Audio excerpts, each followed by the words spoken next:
Hello, this is chapter 2. Now, I'm not going to pull up the PowerPoints for chapter 2 because there's a lot of extra information in there. So what I recommend that you do is listen to the synopsis, and then, you can have the PowerPoints with you as you're watching the synopsis, or watch the synopsis and then go ahead and look at the PowerPoints. But I'm just going to go over some notes that I've written down to go over the main points of chapter 2 with you. So chapter 2 is on incentives and wealth creation. So remember, in chapter 1, we said that economics endorses self-interest, and we talked about whether or not that could be aligned with ethical behavior. All right, in chapter 2, we are talking about wealth creation, how to move an asset from a lower value to a higher value. And so when you think about learning how to make money, there's some requirements for moving assets from a lower value to a higher value, or making money. And those are analytical ability. You have to have analytical ability. You have to have imagination, creativity, luck, and timing. And so if you think about, a lot of these entrepreneurs, they've just come along at the right time. They've got analytical ability. They're hardworking. I guess we should add in their hardworking, imagination, creativity, but luck and timing also come into play. And when we move things from lower values to higher values, then wealth is created. So think about maybe, and we're talking about incentives too. So think about some wealth creation transactions that have happened really in the past 20 years or so, since the turn of the last century. So what are some new businesses that have sprung up because of wealth creation? There's a whole bunch of them, but there's many that you can think of, but let me just rattle off a few that I have written down here. Uber, VRBO, vacation rental by owner, Airbnb, ride sharing, house swapping. They have the whole house swapping thing where you can go on vacation somewhere and stay in someone's house and they'll come and stay in your house. There's actually food sharing. I don't think that's really taken off, but you could make something and then put it out there on the Nextdoor app or some food sharing app that they had a while back, and say, hey, I just made a bunch of jambalaya, and share that with somebody else. I don't think that was share it with other people so you don't have to be eating leftovers all week. I don't think that really took off though. Car sharing, I don't think that really took off either. Okay, online dating definitely has taken off. eBay, Craigslist, Angie's List, Etsy, Pinterest, Facebook, Twitter, LinkedIn, Amazon. Amazon was started in someone's garage, and look at it today. So definitely, that was luck and timing and hard work, and people are incentivized to buy on Amazon now because it's cheaper. Now, it's interesting when you think about Amazon, and you might think, will Amazon still be around in 10 years, 20 years, 30 years? Who knows? I'm probably still in 10 years, but will it still be around in 50 years? I'm sure that if you ask somebody if Sears would still be around, they thought Sears would be around forever. Sears Roebuck and Company. Sears is no more. Kmart is really no more. Walmart has taken over. So, you can see this, you can just think about the evolution in retail from the small family store to a store like Sears, to a big box store, to now we have online. And so it's just interesting to think about the evolution of a lot of these different businesses. So you can think about, think about some different things that have sprung up based on incentives. And what are some unintended, what are some of the downside to that, or are there some unintended consequences with that? So what I've found recently is that if you go to Walmart.com, they seem to have cheaper prices than Amazon. And so I was actually incentivized at the beginning of the year to become a Walmart Prime member. So if you paid for the membership, that's $99, then you don't have to pay the the shipping, I think it was $5.99 shipping every time you ordered something on Amazon or at Walmart. So if you become a Prime member or have a subscription, then you don't have to pay the shipping and you can get your groceries delivered. So I thought that was so cool. This semester, I've been having my groceries delivered when I'm here in town working. And, I'll order something even on a Monday night and I'll have it groceries delivered to my house by Tuesday morning. Now, I don't buy produce and meat and stuff, but it's good for other things. So anyway, I thought, maybe Walmart will really make some inroads into Amazon's market share and may even affect their stock price because they do seem to be cheaper than a lot of things. And in Thibodeau, at least, Amazon doesn't deliver, but Walmart does. So anyway, the point I'm making with this story is last night I ordered groceries at Walmart and I'm waiting. I stayed home this morning waiting for my delivery that was supposed to come between 9 and 10 a.m. Didn't come, said it was delayed. So at 10 o'clock, with like 10 to 10, I finally came to work. Now it's 5:30, still have not heard from Walmart with my groceries. And so I'm going to have to cancel the whole order. So obviously the unintended consequences with Walmart is they didn't realize that they weren't going to have enough drivers. And so I haven't heard from them all day. So that's a real problem. So anyway, a lot of these new businesses and new techniques to try to create value, lower to higher, has some unintended consequences. And Walmart didn't realize it would be so hard to get enough drivers, I guess, to deliver these groceries. Okay, anyway, getting back to this, we're talking about wealth creation.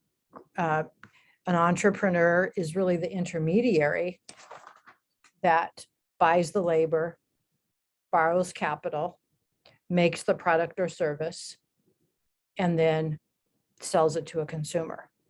And the consumer's willingness to pay for that product is what dictates the value of the change from lower to higher. So think about Apple. I remember when my daughter was in high school, the 90s, and she wanted an iPod. And so I went to the store to get her an iPod. The iPods were like, I think $99. You could get an MP3 player for $29. But of course, my daughter had to have that Apple iPod. So we're going to talk later about monopolies. And Apple basically had a monopoly on that. And they still do have a kind of a monopoly on their products. And so if you think about Apple, their products are such high quality that they have consumers are willing to pay more for an Apple product. And so they have definitely helped to increase value going from lower to a higher value. All right. There's also at the end of this chapter, they talk about something called the zero-sum fallacy. And that is, if somebody's making money, then someone else must be losing money. Not true. Just the voluntary nature of trade, free trade, ensures that both parties will gain. All right. So now, getting back to kind of the beginning of the chapter, let's ask the question, how does capitalism create wealth? Well, the way capitalism creates wealth is by letting people follow their own self-interest. And that leads to what we call a buyer surplus and a seller surplus, or what we call gains from trade. So when the buyer and the seller enters into a transaction, they both benefit. And so if you look on page, it's section 2.1, page 16, Wealth and Capitalism. They have this really interesting example of a house. So let's say that the buyer has listed his or her house for $240,000. Now, the buyer is willing to accept $210,000. They're selling it for $240,000, but they're willing to accept $210,000. The seller, I'm sorry, let me back up there. The buyer is willing to pay $240,000, But anyway, this house, the seller values the house at 200,000. The buyer values the house at 240. So the buyer is willing to pay up to 240, but the seller is willing to take 200. So the buyer max the buyer will pay is 240. The least amount that the seller will accept is 200. Okay, so a $40,000 difference. So they negotiate and they end up with a final price of 210,000. So you have the seller surplus. The seller was willing to sell it for 200, but actually got 210. So the seller made $10,000. That's the seller surplus. The buyer was willing to pay 240, but paid 210. So the buyer surplus is 30,000. So the total surplus is $40,000. And so you make sure you read that section that's on page 16, talking about this buyer surplus and the seller surplus. All right. Now, in chapter 2, the book also asks the question, do governments create wealth? Well, at first you might say, no, governments are inefficient. It's a bureaucracy. Governments do not create wealth. But think back to chapter 1. Governments do create wealth because of property rights. So governments create wealth by enforcing property rights and contracts. So in societies where you have the rule of law, you are going to see more wealth creation. All right, so next question, why is economics useful to businesses? Well, economics helps to spot inefficiencies, helps to employ assets from to their highest value, moving assets from lower to higher values. Now, we've established that governments can create wealth by enforcing property rights and contracts. But what kinds of things would impede wealth? Well, here's the things that the government is involved in this. Here's the things that would impede wealth. Number one, taxes. Okay, taxes come out of the surplus. So if taxes are greater than the surplus, then there's just not going to be any transaction. People are going to do a cost benefit. And if the taxes are high, then there's not going to be any point in doing the transaction. So taxes impede wealth creation. And then in the book, they give an example of the Swedish stock exchange. That's on page 19 and 20. And that's kind of an interesting, that's an interesting example. And basically what happened was in Sweden, they decided that they were going to tax capital gains and by an exorbitant percentage. And they didn't realize, I guess they thought Sweden had a monopoly on stock exchanges, but of course they don't. People can buy stocks anywhere. And so people just quit investing in the Swedish stock exchange and went to another stock exchange, and it didn't. So they got zero revenue from the taxes. They thought they were going to get all this revenue from taxes, but people just left, quit investing. So basically what happens with taxes is the intended effect of taxes is to raise revenue. But the consequences is that the unintended consequences of taxes is that people act on incentives and then it ends up deterring some wealth creating transactions. So taxes are designed, of course, to increase revenue, but a lot of times what happens is revenue isn't increased as much as they intend, or revenue can actually decrease because people will be incentivized to enact, to do other things, that do other behaviors that will not maximize the taxes. So let me give you an example. Let's just say, I mean, the government just thinks, I guess they think we're stupid, but we're not stupid. And if they raise taxes, and if you think, let's say you have husband and wife, or you and your significant other are both working, and you've got kids in daycare or whatever, and you see that taxes have been raised, and you look at your taxes and you say, well, I'm going to be in the next tax bracket if I work X amount of dollars, or X amount of hours rather. And so some people will not work as hard. They won't work as much if you raise taxes, because they'll go into another tax bracket. And so if you raise taxes, it disincentivizes people to work for sure. So it does deter wealth creation when taxes are raised. Okay, so we talked about taxes. That's one thing that impedes wealth creation. Subsidies is the opposite of a tax. Subsidies destroy wealth. And so let's see. Well, a subsidy destroys wealth by moving assets from a higher value to a lower value. So let me give you some examples of a subsidy. Flood insurance and HMOs.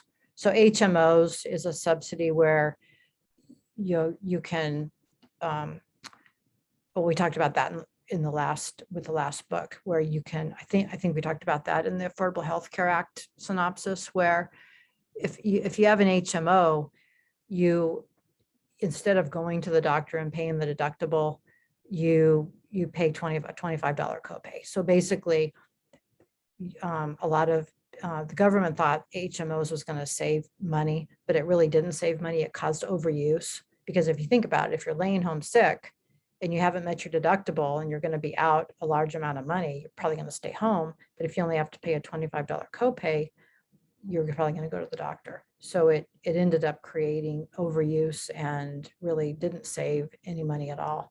But a better example is flood insurance. Flood insurance is a subsidy. If you have flood insurance, the federal government subsidize through FEMA, they subsidize the amount you're paying for flood insurance. You might think you're paying a lot for flood insurance, but you're really not for the risk, because take a look at your flood insurance bill versus your private insurance bill for your homeowner's policy, the regular insurance. So what flood insurance does, by subsidizing people, it subsidizes people to build in areas they would otherwise not build in. So they may not build in a place without flood insurance, but if they know they have flood insurance, they're paying such a small amount for it, it's worth it to build in a high-risk area. So that's another example of a subsidy. Also, price controls. So we talked about taxes, we talked about subsidies. Next, we'll talk about price controls. I'm talking about price ceilings and price floors. Those are also things that are not efficient at all, and they reduce value. Okay, so let's look at a price ceiling. That's a rent control. So in New York, they have rent control. Well, what it does is it creates a shortage. So let's say you're a landlord in New York, and you're renting a studio in Manhattan. You're renting it for $2,000 a month. That's the going rate.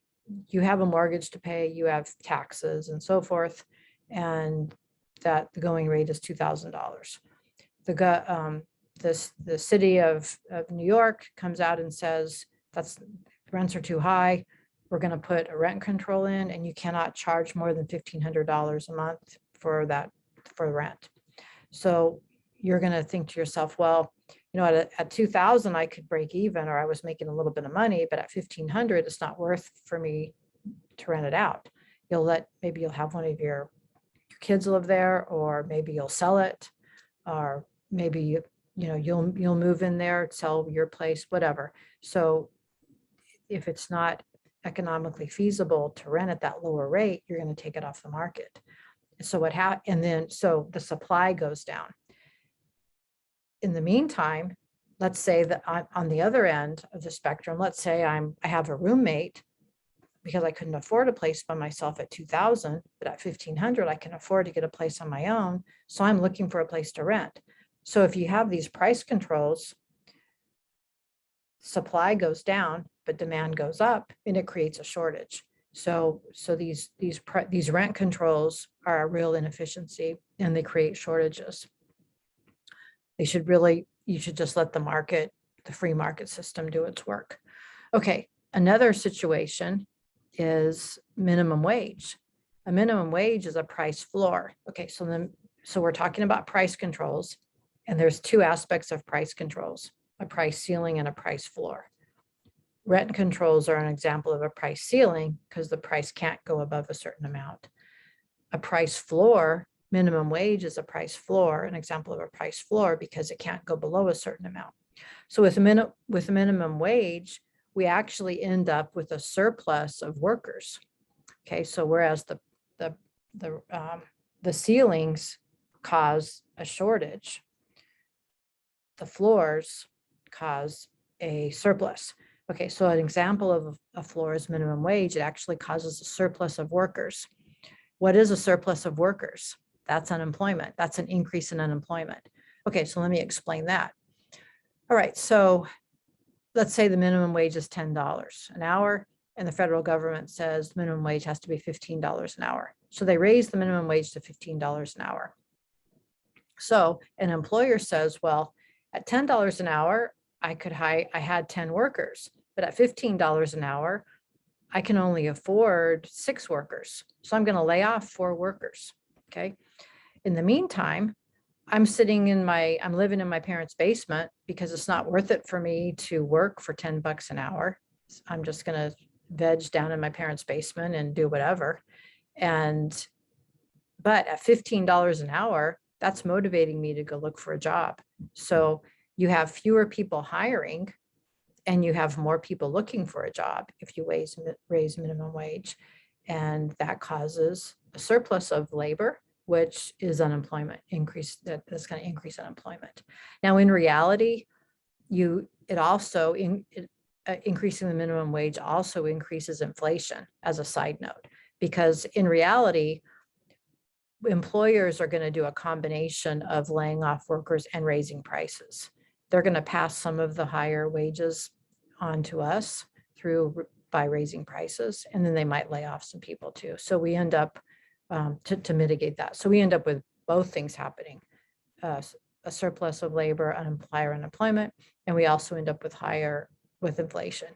So if you think about, especially in the fast food industry, as soon as they raise minimum wage, you see prices increase pretty much across the board and at these restaurants, any industry where they have a lot of minimum wage workers, you're going to see price increases. And then it also filters up to everybody, even people who aren't making minimum wage, because if you raise the minimum wage, then wages are raised typically for people making more than minimum wage as well. Okay, so let's regroup then, and let me sum up the main points of this chapter. So we talked about how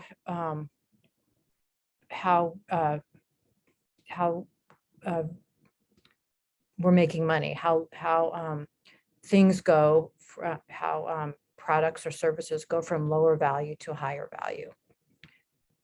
And it takes an entrepreneur to take labor and capital and raw materials and make something, and how much the customer is willing to pay will dictate how high the value is. Then we talked about the seller surplus and the buyer surplus, which is essentially a gain from trade. We mentioned that governments do create wealth by enforcing property rights and contracts. And economics is useful to businesses because it does spot inefficiencies and helps to employ assets to their highest valued uses. There are some things that impede this, though. And what impedes the high valued uses or higher valued uses is taxes, subsidies, and price controls. And price controls take the form of price ceilings and price floors. Okay, so that's it for chapter 2. And I will see you next time when we talk about chapter 3.